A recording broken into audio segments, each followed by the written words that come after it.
I sold these two Xboxes, and when the customers received them, they told me they didn't work. So I told them to send them back so we can see what I did wrong. For this Xbox One X, it's the Robot White Edition, and the buyer said that when he plays intensive games like Red Dead Redemption 2, it'll heat up and actually overheat. So I'm getting that game installed right now. It's taking forever because I have really slow internet. Let's take a look at the Xbox Series X and see what happened with this one. So this Xbox Series X is one that I made a video on, and I think it's the one where it had a really busted up case. So I put it into a new case. But when the customer got it, he said that the HDMI wouldn't connect correctly. And just looking at the HDMI port, that doesn't look great. I'm not sure how we let this get out the door, but I'm gonna get this taken apart and let's inspect this port and see what's going on there. The other interesting thing about this is the buyer said they were going to take it to Geek Squad to see what Geek Squad said about it. I don't know if they actually did, but I think they probably did because I was looking at this label. It looks like maybe they like heated it up so they could peel it back. I'm not really sure though. That's the only thing I can think of that would make these shiny spots right here is this label getting really warm. I'm not sure why they went through all the trouble of doing that though when the label looks pretty terrible and the plastic is a little bit damaged. I don't know whether the buyer actually took it there or not though. They just said that's something they were thinking about doing. So maybe this isn't from them. Either way, let's get this back cover off and get the guts out of it and have a look at that port. Yep, I remember this little bit of damage right here on the board. There's a little damage over here too. I remember those two from that video I made. I don't remember the port being this damaged. It is possible that when the buyer got it, maybe they tried to plug the HDMI port in and maybe bent this a little bit more than it was or something. I feel like if I would have noticed it being this bad, I would have replaced it, but I do miss things too, so maybe not. Now, before we go any further on disassembly, let's actually plug this in and turn it on and see if we get a signal on the TV through this HDMI port. And also, let's just make sure the thing works. You never know, sometimes shippers are pretty rough on these things. Power, HDMI. Okay, fan is spinning, it's turning on, and we get nothing.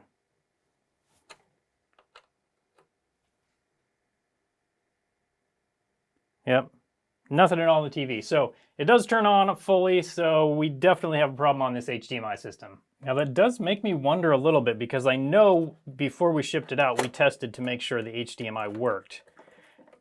So I'm not really sure what would be going on to make it not work at all. We wouldn't have shipped something out that didn't work at all. Sometimes we do miss things, but that's something we tested very specifically, both in the video I made and then also again before we shipped it out.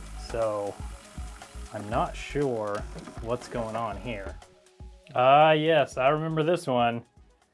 This connector was kind of broken off the board right here, so I put some conformal coating on there to help attach it to the board. Looks like it's still on there pretty good.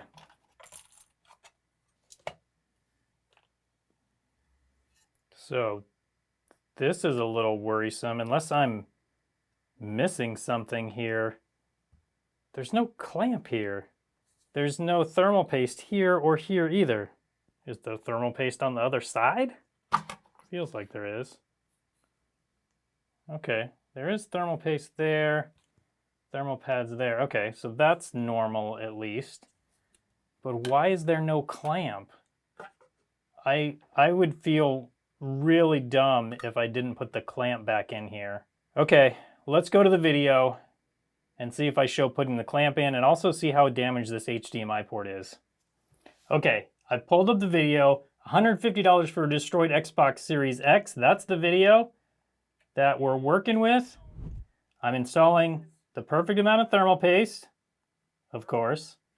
This is where, okay, the clamp is going on. So I do install the clamp on this. So somebody must have taken this thing apart and forgot to put the clamp back on. That would have been embarrassing if it was me, but I'm pretty sure this video clearly shows me putting the clamp back on. So whoever took it apart didn't put the clamp back on. But let's check this video to see how the HDMI port looked. Okay, this shows it. It doesn't show it really well. I can't say for sure that the HDMI port is perfect in this, but I mean, it looks pretty good. It doesn't look too bad. Let's compare. So this is now, that was then. I mean, we can't say 100% for sure that the HDMI port was not damaged in the video. But obviously it is now, and whether it was then or not, the customer received it and it didn't work. So I'm just gonna replace this HDMI port and then just send it back at no charge, just because I can't prove that it's not something that I missed. And clearly when the customer got it, it didn't work. I think we can prove that I'm not the one that forgot to put the clamp on though. I'm so glad. That would have been very embarrassing for me. So let's get this HDMI port replaced, and then we'll make sure and put a clamp back on. So in order to replace this HDMI port, I'm going to use a hot air soldering station, and what I'm going to do is heat it from the bottom. So my goal is to melt the solder on the 4 mounting pins, and then also melt the solder on the 19 small pins on the other side of the board, and that will enable the port to just drop down.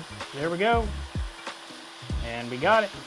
And then I will keep the hot air on the board while I install the new port. And then once the new port is up inside the holes, I'll remove the heat and let the solder solidify, and the job will be done. All right, now let's flip it over and have a look at it. So here we are under the microscope. The pins look great. They're lined up perfectly. I'm gonna go through and add some solder just to make sure we got really good strong joints. So first we need to flux it up. Then I'm just gonna come in with my small soldering iron and solder each of these pins on just to make sure they have a really good connection here. Now those pins are all soldered on nice and solidly. Let's get this cleaned up, inspect it one more time, then we can get it back together. That looks great. Each of these pins are soldered on nice and solidly, as you can see. So let's get this thing back together. Of course, we need to add a little bit of thermal paste to make sure we have the perfect amount. Normally, there we go. Normally I would say you need to clean off all the thermal paste, but since I'm the one that had this apart not too long ago, I know how much I put on. I know that it's fresh thermal paste. I'm not worried about that. I'm adding a little bit just to make sure that it will fully spread through and make sure that there's no air bubbles or anything like that once we put it on and clamp it down. I'm honestly kind of surprised that this Xbox worked and turned on at all, since the clamp wasn't even installed on this thing. There we go. Now as this presses down, it's going to spread that thermal paste all nicely throughout. Okay, now let's install the X clamp. And this is video proof that I did install it, just in case, you know, this thing comes back again. I don't think it will.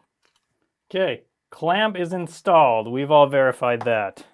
Now we need to put some thermal paste here. And they use kind of like a viscous thermal putty. So I'm going to take it from a donor console, since I've got some of these laying around. Just gonna kind of scrape it up from here. And this doesn't have to lay on here perfectly. It's similar to the other thermal paste. It'll kind of spread once we put these, once I put this piece on here. Which goes right there. Then this, right here. Now I'm just gonna get the rest of this thing put back together. Then we can install it into the case and then see if it'll turn on and if it'll show an HDMI signal after that. HDMI cable. Power cable. All right, and power. Make sure it turns on. Good there. Okay, I hear the fan, good. And black screen, that's better than not. And there we go. So this HDMI port is working great. Even when I wiggle the cable, no issues at all. Got a nice clear picture. I'm still not sure how bad the HDMI port is when I sent it out. We did test it, it did work. And then when the customer got it, they said it didn't work. So I'm actually not sure how much of this was my fault, but ultimately they got it and it just didn't work. Now that we have the Series X fixed, let's turn our attention to the Xbox One X. So we have the game finally installed. I can already hear the fan kind of like ramping up a little bit higher than it should, I feel like. But let's start this game and see what the fan does and see if the thing overheats. Oh yeah, it's getting louder already. It's putting out a lot of air and it actually doesn't feel that hot. Oh. Did it just turn itself off? Keep the console cool. Okay, so it thinks that it doesn't have proper ventilation. Okay, I think all we can do now is take it apart and see what's going on the inside. This is an interesting one. I know before we shipped this out, we would have tested a game in it. And I know it wasn't overheating like this before we sent it, but also we don't test them for long periods of time, generally speaking. And sometimes we don't test really graphically intense games because in order to test those, you have to install them, which takes a very long time. So I'm not sure what to expect with this one.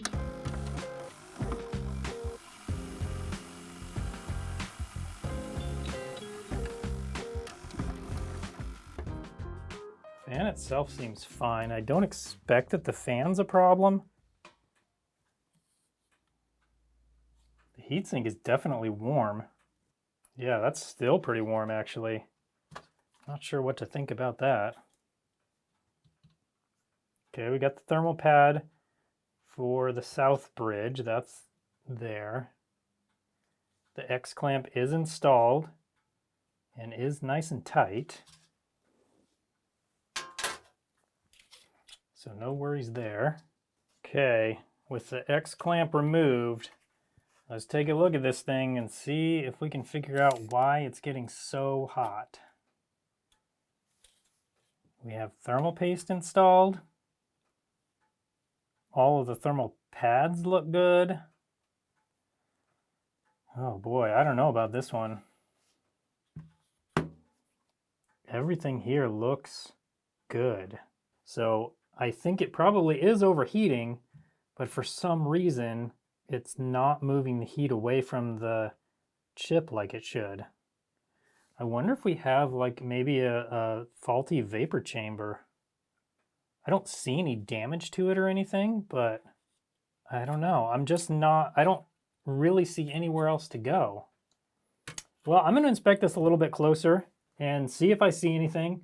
If I don't see anything else, I think I'm going to replace this vapor chamber and heatsink and then put it back together. This is one of the only few replacement heatsinks I have left for these.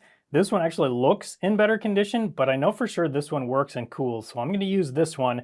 I've already reformed these little thermal pads just to make sure they have really good contact with these memory chips over here. Now we need to clean up this thermal paste, and we'll put new thermal paste in just to make sure that's not an issue. I already know it's not. This thermal paste is fine. It's been spread nicely over it and it's making good contact, so I don't have any worries there. I am a little bit worried on this one because if none of what we do helps, that means it's probably an issue with the APU. These don't have like external thermal sensors or temperature sensors or anything. So the temperature sensor is built right into the chip somewhere. So if none of this works and it still overheats, it's likely a problem with the chip. And there we go. Now it's for sure going to work. There we go. I am also going to use a replacement clamp. The other one seemed fine, but just want to make sure we're covering all our bases here. This thermal pad, while not in amazing condition, it's going to be just fine. So now we can put this right back in here. I don't think the fan is an issue. I'm not going to replace the fan because the fan was for sure working. So we heard it get loud, we heard it spinning and moving air, so I don't think the fan's an issue. So we're going to reuse this fan.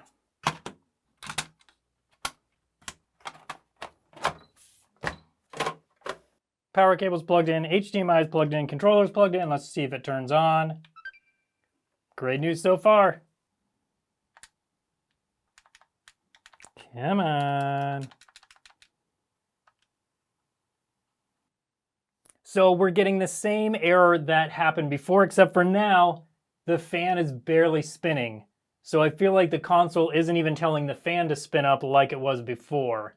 So this tells me, as far as I can tell, it's a problem on the motherboard of this console.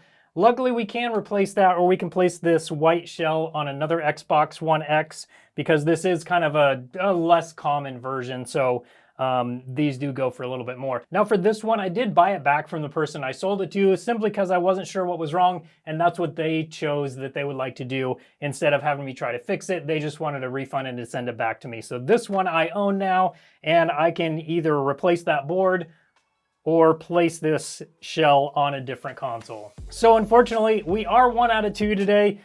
Not too bad. This one was a good, easy fix. This one, I just don't know what's going on other than probably the APU. If you want to see the first video I did on this Series X, where I paid $150 for it, but it was in really bad condition, I'll leave that video up on your screen now so you can come hang out with me over there and see what all I had to do to this to get it working. Thanks so much for watching today, and I hope you have a good one.